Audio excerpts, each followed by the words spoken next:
वर्षा बंगल्यावर शिंदे आणि फडणवीसांची रात्री 2.5 तास बैठक। उदय सामंत, शंभूराज देसाई उपस्थित। रत्नागिरी, सिंधुदुर्ग, छत्रपती संभाजीनगर, पालघरच्या जागेवर चर्चा झाल्याची माहिती।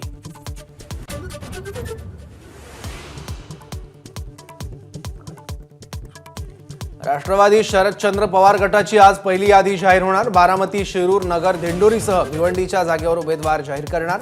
मवियात पवार गटाला 10 जागा मिळण्याची शक्यता।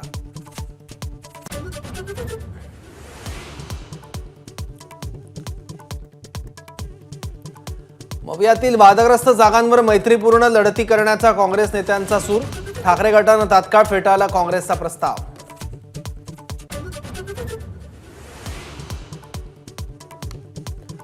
प्रकाश आंबेडकरांना मवियाकडून काहीही मिळणार नाही, युती करण्यास आम्ही आजही तयार। एमआयएमचे खासदार इम्तियाज जलील यांचं वक्तव्य।